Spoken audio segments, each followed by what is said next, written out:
Cognitive behavioral therapy, or CBT, is an evidence-based treatment for many different mental health disorders, such as depression, anxiety, and trauma. But how does it work?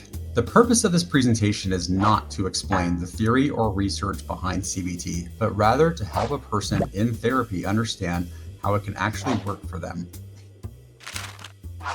CBT is based on the idea that our thoughts affect our behaviors and emotions.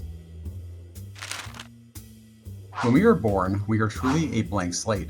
We are not aware of any rules, cultural norms, laws, or anything that a person might use words such as should, must, or have to. As life goes on, we experience many events, and our brain assigns meaning to each individual event and places it into a certain category. We are exposed to tens of thousands of pieces of information each day, and if we try to process and assign meaning to each one consciously, that is all you would have time to do. So instead, our brain does a fantastic job of categorizing different events automatically so that when we experience something, our brain can quickly put it into a category on a subconscious level and assign meaning to each event. For example, determining if something is dangerous or safe. However, sometimes our brains get things wrong.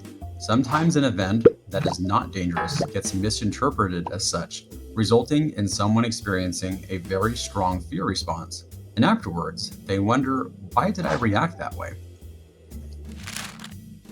Let's use an example. Meet Rachel. Rachel is feeling depressed and goes to see a psychologist. Rachel says she feels depressed because nothing seems exciting. She feels like she will fail at everything she tries, and things will never get better.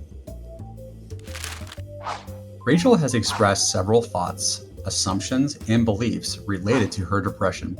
As we walk through the CBT process, I will show you how all these work together and what you and your mental health provider can do about it. Before this section ends, let's discuss the purpose of CBT. The goal is to find, analyze, and replace unhealthy and unwanted core beliefs that result in events and experiences getting misinterpreted, resulting in unwanted emotional distress. However, in order to find a core belief and have enough information to reject it and replace that belief with one that is healthy and adaptive, we must start from our everyday thoughts, or the lens that we see the world through.